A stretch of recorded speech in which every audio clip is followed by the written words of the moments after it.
Assalamualaikum warahmatullahi wabarakatuh. Perkenalkan, nama saya Rahmi Eka Putri, NIM 61034190116 dari Rombel PCSDA 19. Di sini saya akan menjelaskan sedikit tentang materi sarana prasarana salah satu olahraga prestasi yang ada di Indonesia.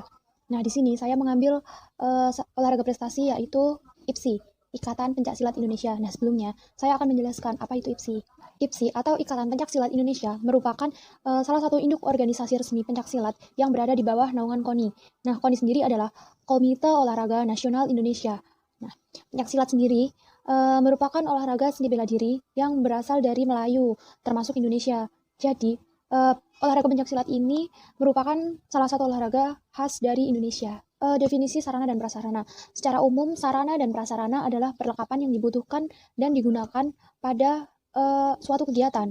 Sedangkan sarana dan prasarana dalam pencaksilat ini mencakup alat-alat yang digunakan saat pertandingan pencaksilat dilaksanakan. Mulai dari alat-alat yang digunakan oleh atlet, oleh official atau pendamping atlet, dan sampai sarana dan prasarana atau alat-alat yang digunakan oleh wasit, juri, dan seluruh jajaran pertandingan yang ada di tempat tersebut. Langsung saja sarana prasarana yang pertama yaitu gelanggang. Nah, apa itu gelanggang? Gelanggang itu adalah sebutan dari lapangan pencaksilat. Kalau biasanya di cabang olahraga sepak bola itu kan ada lapangan sepak bola, kalau ada di olahraga basket itu ada lapangan basket, lapangan tenis, dan lain sebagainya. Nah, kalau di dalam pencaksilat ini lapangannya disebut dengan gelanggang atau gelanggang pencaksilat. Nah, di gelanggang pencaksilat ini mempunyai ukuran standar nasional. Nah, ukuran lapangan pencaksilat di dalam pertandingan profesional adalah 10 meter kali 10 meter dengan permukaan gelanggang tidak licin. Nah, kemudian ada lagi sarana prasarana yang kedua yaitu matras. Nah, dari gelanggang itu selalu dibutuhkan matras di atas gelanggang. Jadi bisa disebut juga matras itu sebagian dari gelanggang. Nah, tadi kan saya sampaikan di bagian lapangan itu ada di bagian gelanggang ada gelanggang tidak licin. Maksudnya kita memilih gelanggang tidak licin itu dinilai dari matrasnya. Jadi kita menggunakan matras yang tidak licin. Nah, matras pencaksilat itu adalah alas yang dipakai dalam pertandingan pencaksilat yang terbuat dari bahan busa dan dengan alas yang tidak licin dan dengan ketentuan-ketentuan yang sudah ditetapkan. Nah, selanjutnya ukuran matras sendiri adalah secara umum sama dengan ukuran gelanggang. Karena matras ini kita taruh di gelanggang tersebut. Gelanggang tersebut terbuat dari matras lah, ibaratnya seperti itu. Nah, tadi gelanggang itu ukurannya 10 kali 10, berarti matras juga sama, ukurannya 10 kali 10 meter, sesuai dengan gelanggangnya. Tebal maksimal matras itu 5 cm, jadi matras tidak boleh lebih tebal dari 5 cm. Kemudian memiliki 4 sudut, yaitu sudut yang berhadapan menyilang itu ada sudut biru dan sudut merah. Sudut biru dan merah itu untuk membedakan antara pemain satu dan pemain lainnya. Karena setiap satu pertandingan laga itu ada 2 atlet. Yang pertama itu dari sudut biru, yang selanjutnya yang kedua ada dari sudut merah. Kemudian sudut yang bersilangan lainnya itu merupakan sudut netral. 2 sudut itu sudut netral semua. Perlengkapan yang ketiga yaitu ada perlengkapan gelanggang. Nah, di dalam gelanggang itu kita membutuhkan beberapa perlengkapan, mulai dari perlengkapan kebersihan itu ada ember, kain pel, dan keset dari incuk. Kemudian ada bendera merah, biru, dan kuning. Nah, untuk bendera itu yang berwarna merah dan biru biasanya dipegang oleh kelima juri tersebut, karena saat penentuan pemenang, juri akan mengangkat salah satu bendera. Jika yang menang dari sudut biru, maka juri akan mengangkat bendera yang berwarna biru. Jika yang menang dari sudut merah, pesilat dari sudut merah, maka juri akan mengangkat bendera yang berwarna merah. Kemudian bendera kuning itu ada di meja komite pertandingan. Biasanya dipegang oleh timer untuk mengarahkan waktu. Dan bendera juga bisa dipegang oleh ketua pertandingan saat ingin memanggil wasit juri ke meja pertandingan. Kemudian selanjutnya ada jam pertandingan atau game watch, atau juga kita biasa menyebut dengan stopwatch. Nah, itu dipegang oleh timer. Biasanya dalam pertandingan itu satu babaknya terdiri dari 3 menit. Jadi setiap babak itu ada yang menggunakan waktu 3 menit bersih atau 3 menit kotor seperti itu, atau juga bisa 2 menit. Jadi waktunya itu sesuai keputusan dari tim pertandingan begitu. Nah, panitia yang memegang game watch atau stopwatch ini bertugas mengingatkan jika waktunya sudah tersisa beberapa menit saja, beberapa menit akhir begitu.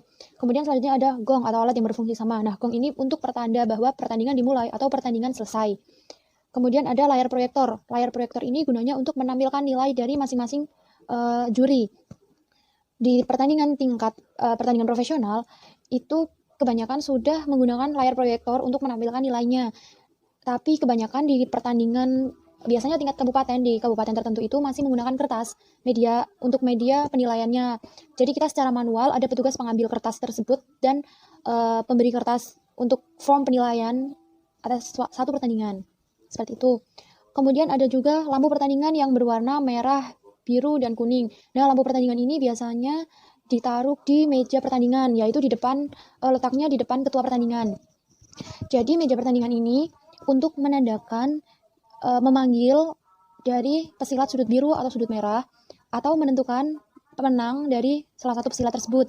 Dan yang sudut kuning itu, maksud saya yang lampu warna kuning, itu biasanya jika pesilat harus berada di sudut netral, maka dari ketua pertandingan akan memencet lampu yang berwarna kuning tersebut.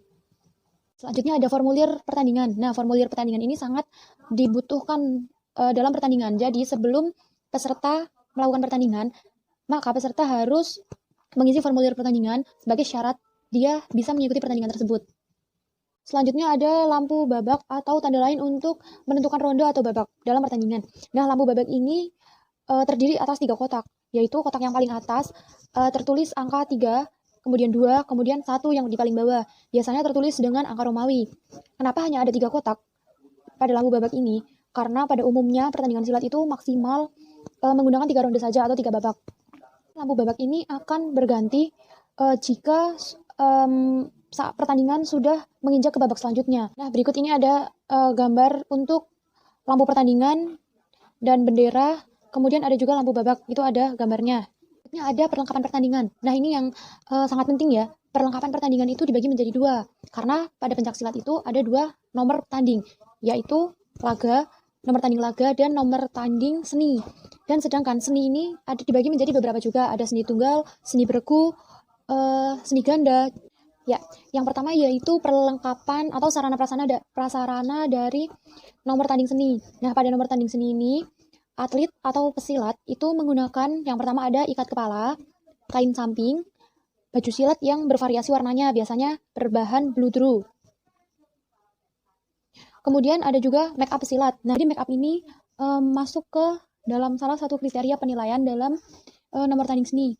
Kemudian perlengkapan selanjutnya yaitu ada golok silat atau sejenisnya.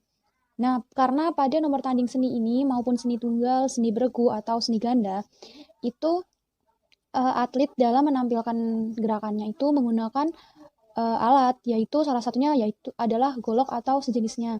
Kemudian alat selanjutnya yaitu toya atau tongkat. Nah, toya atau tongkat ini juga masuk ke dalam alat peraga yang digunakan oleh pesilat saat tampil di nomor tanding seni.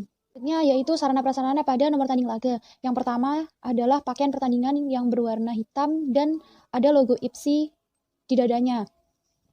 Baju ini sudah standar ya dari sananya, dari peraturan, yaitu harus baju silat, seragam silat yang berwarna hitam.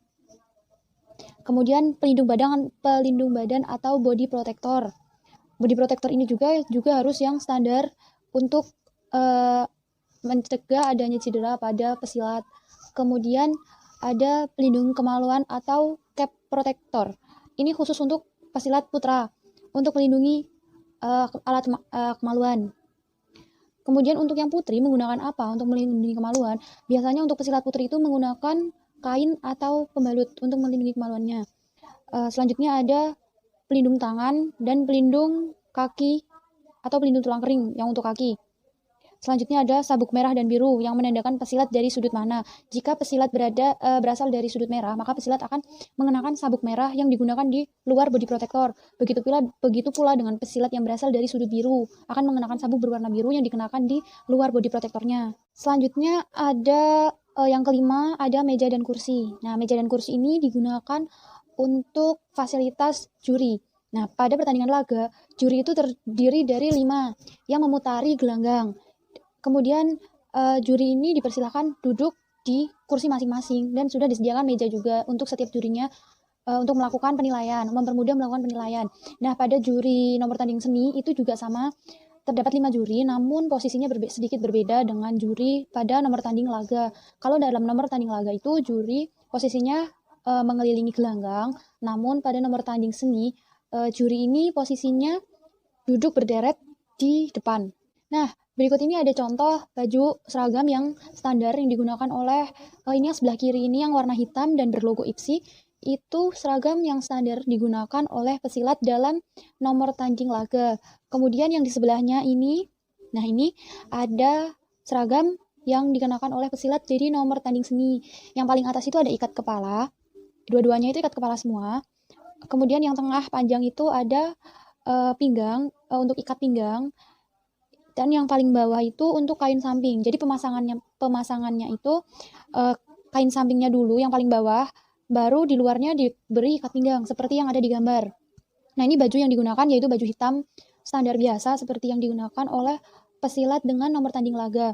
Namun, dalam nomor tanding seni, pesilat diperkenankan jika ingin menggunakan seragam warna lain selain hitam dan yang berbahan lain, misalnya bahannya bludru. Ini juga ada foto untuk senjata nomor tanding seni. Nah, yang sudah saya jelaskan tadi, dari nomor tanding seni itu, pesilat menggunakan beberapa alat atau senjata, salah satunya ada golok dan sejenisnya, bisa juga menggunakan celurit, pisau, atau sejenisnya.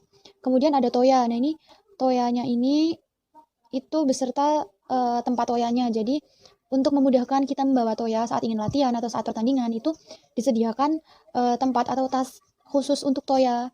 Nah, itu seperti itu. Yang warna hitam itu ada tasnya atau tempat pembawa toyanya. Dan yang berwarna coklat krem ini toyanya. Nah, baik, itu sedikit yang dapat saya sampaikan. Kurang dan lebihnya mohon maaf. Sekian dari saya. Wassalamualaikum warahmatullahi wabarakatuh.